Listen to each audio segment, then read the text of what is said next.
Today, we have an amazing individual who has stolen many hours of my life where I felt, unproductive. It's his fault. It might even be, part of your children's reason why they might be lack of, some production. Actually, I'm just kidding. I am interviewing Robbie Bach. He is best known for founding and leading the team that created the Xbox. Today, he is an entertaining storyteller, catalyst voice for writing books, and speaks to audiences on leadership, creativity, strategy, and civic issues. During his 20 years at Microsoft, Robbie worked in various marketing and business management roles, including supporting the successful launch and the expansion of Microsoft Office and leading the creating and development of the Xbox business. Then, as Microsoft's president of entertainment and device division, he was responsible for many companies' worldwide gaming, music, and video phones, retail sales, and businesses until he retired in 2010. Welcome to the show, Robbie Bach. Robbie, how are you? I'm doing great. Thanks for the very kind and generous introduction. The only part of the introduction is I haven't retired. I left Microsoft, but I'm fully engaged doing a lot of different things now. Awesome. Well, that is very, very true. Well, Robbie, first of all, I am a huge fan of your work in Xbox. I don't have one. I don't have the new one currently because they are still so hard to get. Yeah, I know. I get complaints about that all the time. I'm like, I left 10 years ago. I can't help you. Sorry. It was funny. I was joking with your assistant. I was like, hey, can you, a lot of people send me their books or things like that. Can you send me an Xbox, And she's like, I don't think we can do that, but I can send you his book. And I was like, I'm kidding. You can send the book. Like, I was joking. But no, Robbie, I got a lot of questions here for you today. Sure. And before I get into the seriousness of the mindset and the productivity and, even the recent book that you launched, I just got a question. What was it like to work for Bill Gates? It was an incredible learning experience. He's a super smart person. He's incredibly competitive. So he may be the most competitive person I've ever met. Really? And, I learned from his competitiveness, his focus, his strategic mind. So that part was all wonderful. And actually, if you're with him one-on-one, he's actually very funny. He has a very dry and great sense of humor and is actually super personable. In group settings at Microsoft and meetings, he could be a complete pain. And he would acknowledge that, I think, if he were on our call together. And that was just sort of the way the place was. You came into a meeting, you better be prepared. If you weren't, you got yelled at. And Bill was, like I said, super disciplined, and he expected people to be on the top of their game every day. I know he respected the work I did. And I also know he called me the stupidest person in the room at least 3 or 4 times. So, that's just sort of the yin and yang of working with somebody like that. Gotcha. Yeah, I was just curious, because I've never been around or known someone like that. And so I was curious what the temperament would be like. Yeah, he's, again, what I discovered over time is that it was way more helpful to just meet with him in very small groups. So we used to do a lot of big, let's go brief Bill meetings, which would be 15 or 20 people.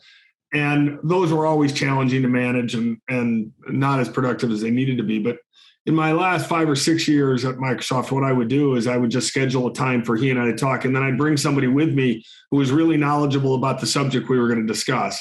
And the 3 of us would have a great discussion. And he was awesome in that environment. I learned a lot. My people learned a lot. Big meetings, significantly tougher. I bet. Well, let's get into some strategic questions here about the mindset, learning, developing leadership, etc. Sure. When you were launching the Xbox, I want to know what your mindset was like from not only a leadership perspective, but also creative development and even communication and sales. So that's a kind of big gauntlet. So go for it. Yeah. I mean, my mindset, frankly, wasn't great at the beginning. It wasn't in the right place. My mindset was focused on I don't know anything really about this industry. We've got a crazy schedule. I have a very talented but slightly crazy group of people, and we're just going to run as fast as we can. And so my mindset was very focused on working my ass off. And I just worked a lot of hours, and I was doing, regularly 18 hours a day. Was really hard on my family, really hard on my relationships in my family. It was a super difficult time. And for the first, I'd say 15 or 16 months, I struggled as a person. We were getting things done as a business, not always smoothly, not always in the right way. We were getting things done as a business, but I was super struggling. And in May of 2001, this is only 4 or 5 months before Xbox shipped, I resigned from Microsoft. At 2:00 in the morning, I just got fed up. I knew things weren't right from a perspective of where I was coming from. I sent this very nice piece of email to my boss, really well written email, and just said, "Thank you very much. I'm done."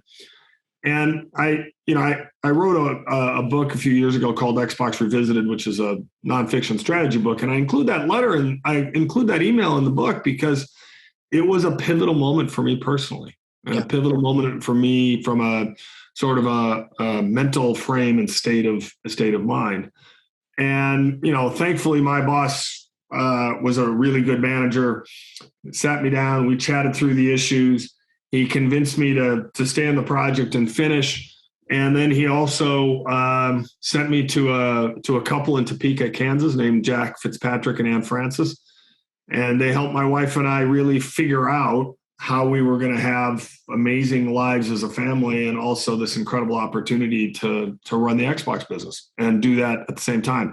And so it was, that's a long answer to a complicated question, but it was a difficult and challenging time, and there was a tipping point, and thankfully I tipped the right way. So let's go to that tipping point, because part of the whole person and the mindset is being whole in faith, family, finances, friendship, fitness, and fun, spirit, mind, and body. Like it, if you're out of balance in any of those areas, like it just makes everything out. And not that, we're going to be able to be all those things at all time, but we have healthy standards. And so for people who are struggling to have healthy standards, even in their relationship and business, what advice would you give to someone who might be there right now? Well, the first piece of advice I think is maybe sounds a little obvious and it's hard for people to follow, but get help. Look, I'm a very prideful person. I feel like I can handle most problems myself. And what I learned in this experience was it was completely fine and actually useful to ask for help. And sometimes that's help with your spouse, a friend, a business partner, a coworker, your boss, whatever it is. And sometimes, as it was in our case, it was somebody who professionally deals with these kinds of situations and really helped us think about that. So that's the first thing I'd say. And then the second thing I'd say, for me at least, and I can only speak in my own circumstance, self-awareness was a huge part of the challenge. I was so busy doing my job and doing my work that I wasn't very thoughtful about stepping back and actually realizing who I was and what I was doing and why I was doing it. And one of the things Jack and Ann brought to me was a much better appreciation for who I was and who I am, and an ability to occasionally step away from the keyboard and think that through. That's a important, to me, an important phase. Awareness is sort of the beginning of a solution. And so for me, that self-awareness was what kicked off a really great phase of my life. So what were some of the things, because really self-awareness is not something that you just automatically have. It's almost a mindset that you have to develop. That's right. What are the things that you practically did to help develop your self-awareness? Well, I think the first thing we did is my wife and I just got much more intentional about the work-life balance equation we were managing. And, from a mindset perspective, if your mindset is, I just got to get this stuff done, and you just go do it, you get to one outcome. If your mindset is, and this is where I had to shift, Your mindset is, I want a more complete life. I want to coach my kids' basketball teams.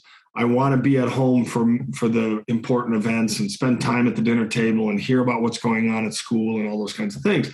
And once you get your mind around that, then you can start to say, okay, that means I have to put rules in place around when I'm going to work, how I'm going to work, how the team gets to take my time, all of those kinds of things. And so then we got very practical about when the day was going to start, when I was going to go to work, when I was going to be home, how I was going to travel, how I was going to schedule all that. And so the awareness of wanting to have that holistic mindset led to some really practical, tangible actions that sort of changed the way I worked every day. That's so good.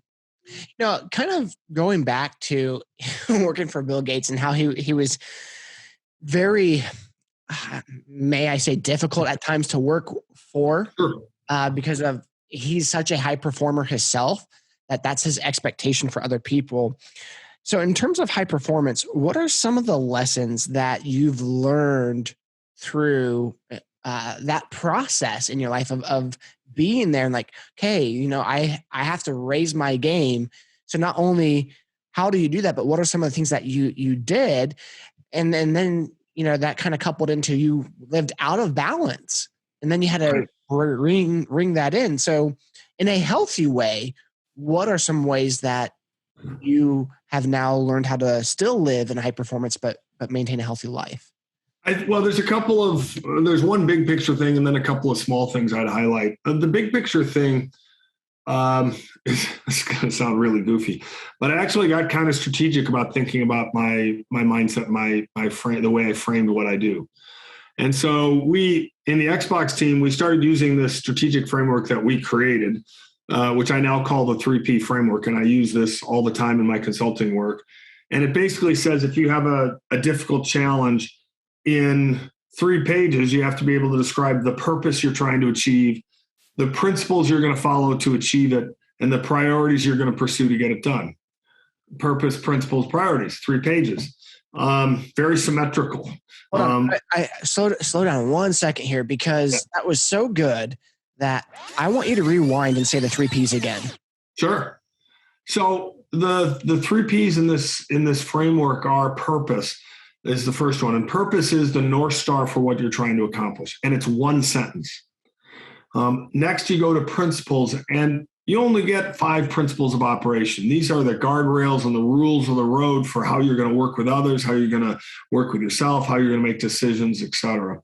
And then finally, there's priorities. And these are the 5 things you're going to focus on getting done to achieve your purpose. And when you put that together, you have a North Star, your purpose. You have sort of rules for how you're going to get there. And then you have the things you're going to do to make it happen.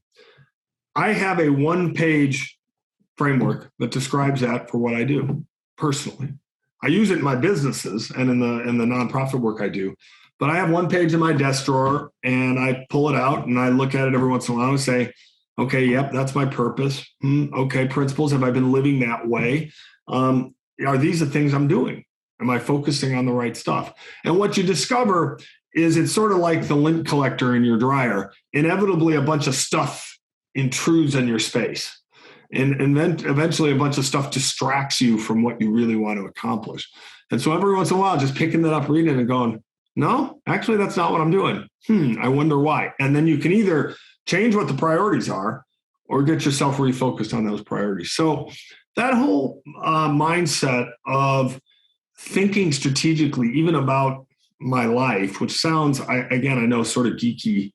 And it's not like I do it every day. It's something you do periodically, but it was super helpful.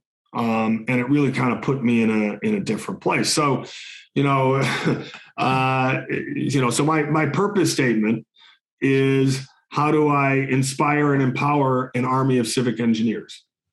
Okay. Everything I do in my life is around how do I get people to engage in their local communities, in their state, in their government, in their federal, and in the country itself to try to make it a better place. That's sort of my post-Microsoft purpose. And then I have a set of principles that revolve around my personal life and my professional life, and a set of priorities that also evolve around that. So that shift, to getting back to your original question, that shift to the 3P framework was high level, but very fundamental in helping me sort of figure things out.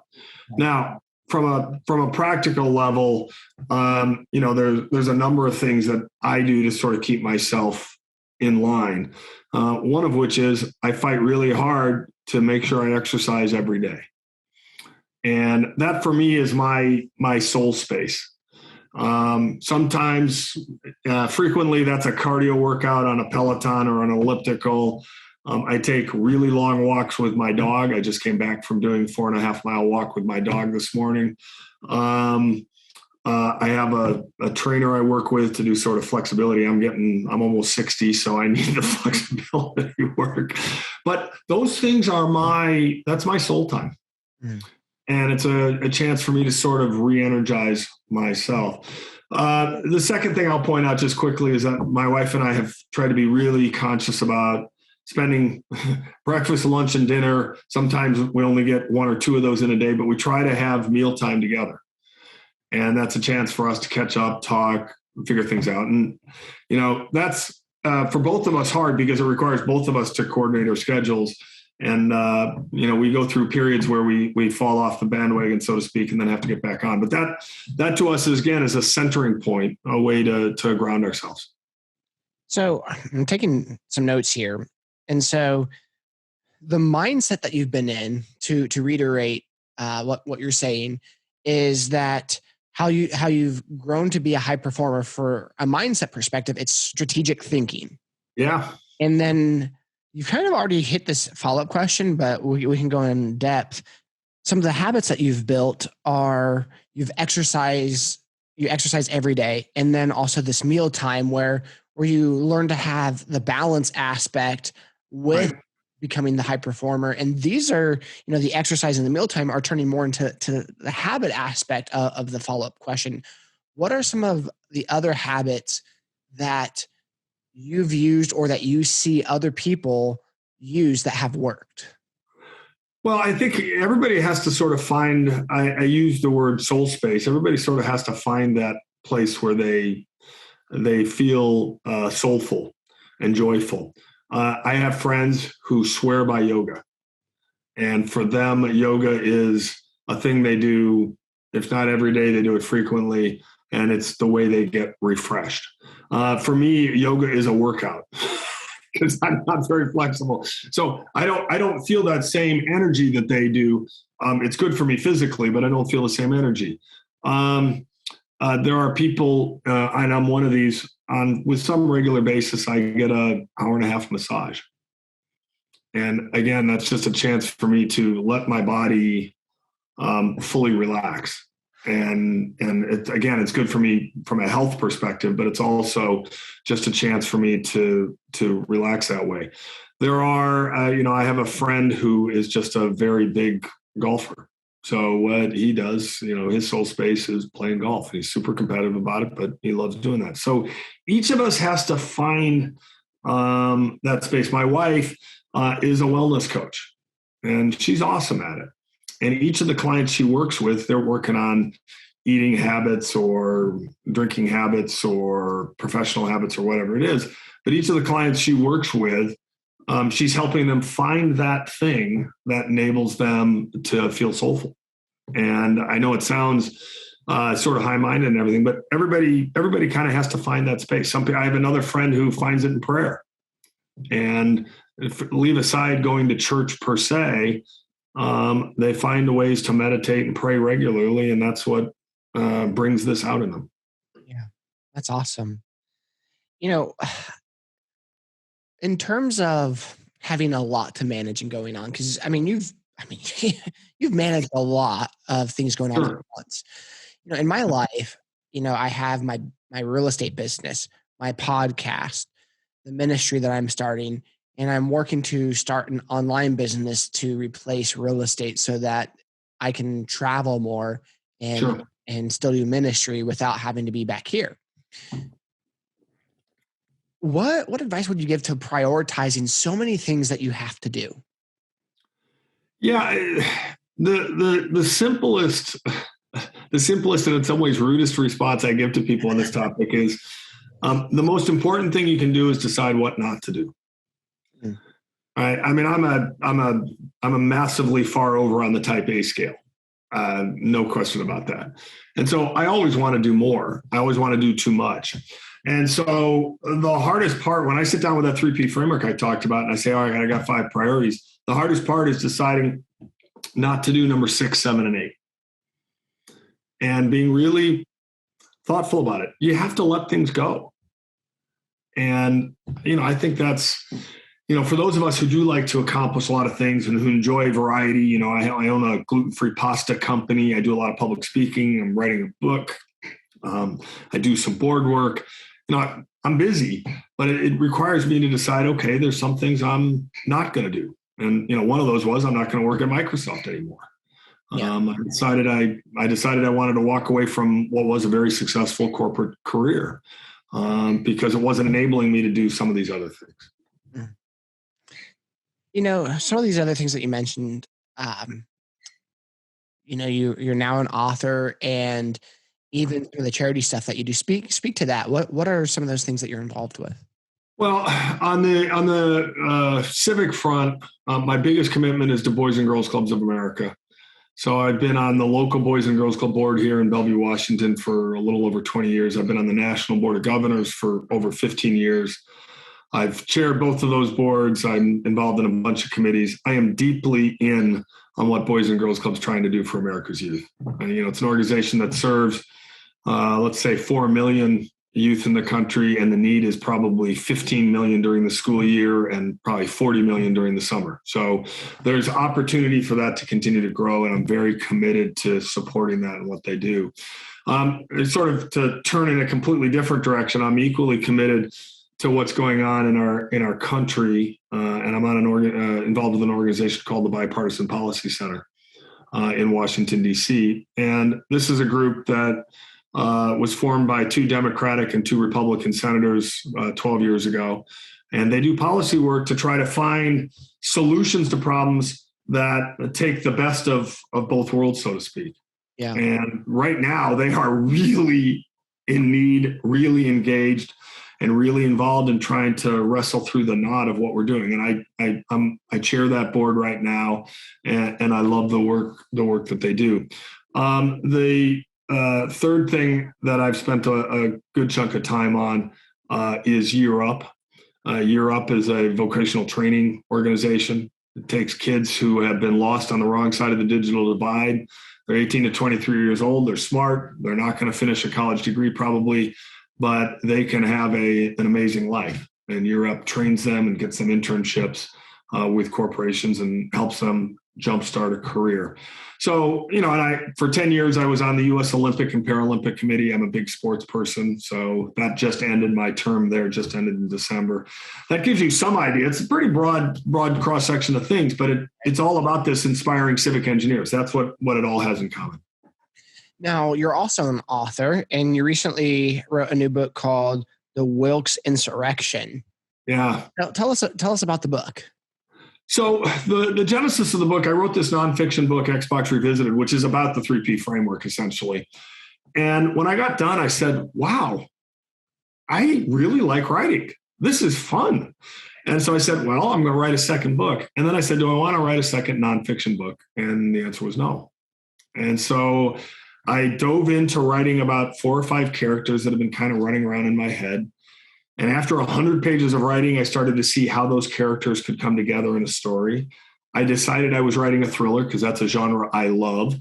And pretty soon the plot of the Wilkes Insurrection took place. And the basic plot is as follows. There's an airplane crash at an Air Force base, Offutt Air Force Base.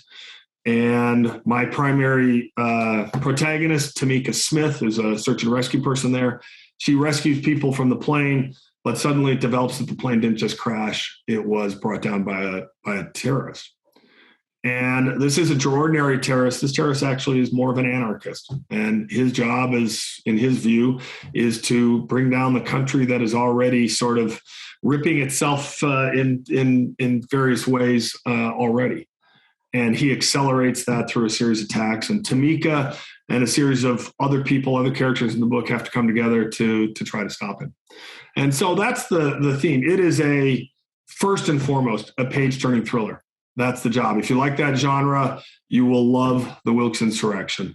It's also very character-driven, and I think everybody who has read it falls in love with at least one or two of the characters, mostly Tamika and then some other people. And then, hopefully at the end of the book, you get done and you say, it really is important for me to be involved in figuring out how we go forward together. Yeah. So long answer, but that's the gist of what I'm trying to accomplish with the book. So again, it fits to my 3P framework and my empowering civic engineers. It fits right in with what I'm trying to do. Yeah. And so when you do new things in life, such as becoming an author, you said you made sure it fits within your 3P framework. Right. So if there's a new area that someone's wanting to discover in their life, but it really doesn't necessarily fit their framework, what advice would you give them?